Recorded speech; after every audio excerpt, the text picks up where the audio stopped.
Uncommon sense. तेरा number वैसे तो काफी अनलकी है, लेकिन हमारे लिए नहीं, ऑस्ट्रेलिया के लिए। ऑस्ट्रेलियन टीम के ईगो की तो जो 13वीं हुई है, मजा ही आ गया। हमारी इंडियन क्रिकेट टीम 2-1 से जीत गई। टिम पेन ने पहले तो इंडिया को चैलेंज दिया कि गाबा का ढाबा में आके दिखाओ, और फिर पेल दिए गए तो बोल रहे हैं कि पहली बात तो हमने तुमको बुलाया नहीं, दूसरी बात आप इंडिया वाले मजाक को इतना सीरियसली क्यों लेते हो। मैच के बाद ऑस्ट्रेलियन कोच जस्टिन लैंगर का एक इंटरव्यू भी वायरल हो रहा था, जो इंटरव्यू कम और जॉब एप्लीकेशन ज्यादा लग रहा था। शायद उन्हें भी पता चल गया है कि प्रीमियर लीग में 2 नई टीमें आने वाली है और 2 नए कोचेस भी। अब बढ़ते हैं उनकी तरफ जिनकी पिटाई होनी चाहिए। नहीं, मेरे बड़े भैया नहीं, उनकी तो होती रहती है। मैं बात कर रही हूँ हमारे पड़ोसी मुल्क के बड़े भैया, यानी कि चाइना की। चाइना ने अरुणाचल प्रदेश पर डिस्प्यूटेड टेरिटरी में गांव बना लिया। इंडिया के हिसाब से ये गांव हमारे बॉर्डर के 4.5 किलोमीटर अंदर है, लेकिन इन ड्रैगन बुद्धि की अकल तो देखो, बनाया अभी तो गांव। कुछ शहर वहर बनाते यार, मल्टीप्लेक्स, थीम पार्क, स्पा वगैरह सब होता। गांव बनाने का क्या फायदा, करोगे क्या वहां पर? तुम्हारे ऐप्स तो सारे हमने बैन कर रखे हैं। चाइना पर एक और अटैक हमारी गुजरात सरकार ने भी कर दिया है। फैसला लिया गया है कि ड्रैगन फ्रूट का नाम बदलकर कमलम रखा जाएगा, क्योंकि ड्रैगन फ्रूट की शेप कमल के फूल जैसी है। इसके बाद से तो सभी फल और सब्जियों की रातों की नींद ही उड़ गई है। सब अपने नए नाम का इंतजार कर रहे हैं। और मेरे सूत्रों से मुझे पता चला है कि एवोकाडो अब कहलाएगा आउट ऑफ औकातम, धनिया कहलाएगा फ्री में मिलम, और आलू इंज़मामुल फलम। लेकिन केले की फैमिली कुछ ज्यादा ही सदमे में है, क्योंकि केले का नाम बदलकर रखा जा रहा है टिम पेन। इस बीच अमेरिका में भी जो बाइडेन और ड्रगोना हैरिस, मेरा मतलब है कमला हैरिस, ने व्हाइट हाउस में गृह प्रवेश कर लिया, और ट्रम्प चचा बड़े बेआबरू होकर वॉशिंगटन के कूचे से फाइनली निकल गए।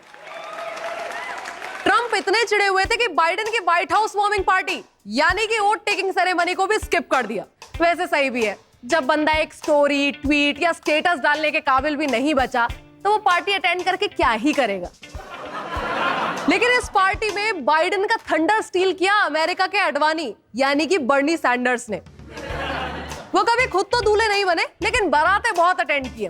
वैसे आई एम हैप्पी फॉर बर्नी चाचा, फाइनली उन्हें कोई तो कुर्सी मिली।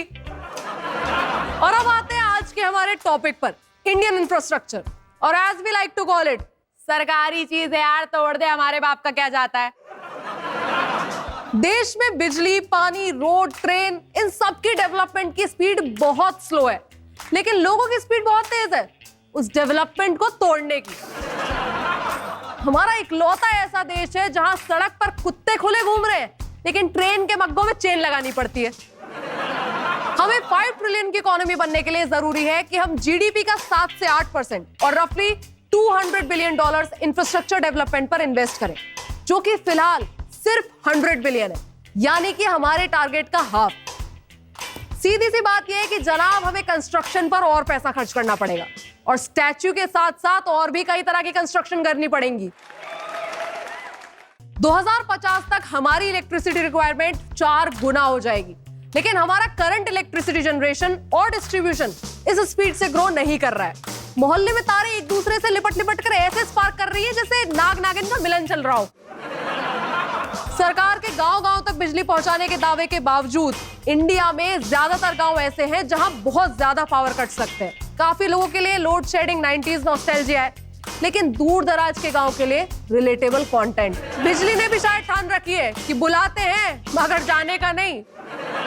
वाटर सप्लाई इंफ्रास्ट्रक्चर पर भी हमारी हालत काफी सूखी सूखी है। इंडिया में सिर्फ 18.3% हाउस होल्ड को ही पाइप वाटर सप्लाई मिलती है, और पानी की क्वालिटी भी बहुत ही एवरेज होती है। काफी इलाकों में तो ब्लू है पानी पानी सिर्फ गानों में ही होता है, और ब्राउन रंग गाना असल में पानी के लिए होता है। पानी इतना ज्यादा खारा होता है कि आरओ भी रो पड़ता है और कहता है कि आई कैंट। पीने का पानी लाने के लिए गांव में औरतों को अभी भी मीलों पैदल चलकर जाना पड़ता है। चलिए, इसी बहाने उनके डेली 10,000 स्टेप्स तो हो जाते हैं। ये जरूरी भी है कि हमारी औरतें घर की चारदीवारी से बाहर निकले, लेकिन पानी लाने के लिए नहीं, पानी खुद घर आना चाहिए। कुछ गांव में वैसे आता भी है, लेकिन सिर्फ बाढ़ से। वाटर के साथ साथ वेस्ट मैनेजमेंट पर भी काफी काम करने की जरूरत है। अर्बन इंडिया से annually 62 million ton solid waste निकलता है, and mind you, this is exclusive of all the remakes and remixes. इसमें से केवल 11 मिलियन टन रिसाइकल या ट्रीट होता है। बाकी सारा लैंडफिल्स या कचरे के ढेर में बदल जाता है। हर एक शहर में कचरे के ऊंचे ऊंचे पहाड़ सिटीजन्स को हिल स्टेशन की फील देते हैं। मूविंग ऑन, रोड इंफ्रास्ट्रक्चर की बात करें तो India national highways are only 2% of the total road network और इन पर हमारा 40% ट्रैफिक चलता है। इन रोड्स पर ढाबों से ज्यादा गड्ढे हैं और गड्ढों से ज्यादा टोल प्लाजा। हाईवे पर जगह जगह टोल प्लाजा बने हुए हैं। कुछ जगह तो सिर्फ टोल प्लाजा है, हाईवे है ही नहीं। और कई बार तो पैदल वालों से भी टोल ले लेते हैं, कहते हैं कि जब तुम गाड़ी लोगे तब एडजस्ट कर लेंगे। As a result of poor road infrastructure and reckless driving, India ranks first in the number of road accident deaths among 195 countries. क्या कर रहे हो यार, गलत चीज में फंस जाएं। हर रोज 400 से ज्यादा लोग रोड एक्सीडेंट में मरते हैं और 1200 से ज्यादा घायल होते हैं। हमारी सरकार इसको कम करने के लिए रोड सेफ्टी अभियान चला रही है और हेवी पेनल्टीज वाला नया मोटर्स व्हीकल एक्ट भी लेकर आई है, जिसमें ओवर स्पीडिंग, हेलमेट वगैरह के लिए भारी चालान है।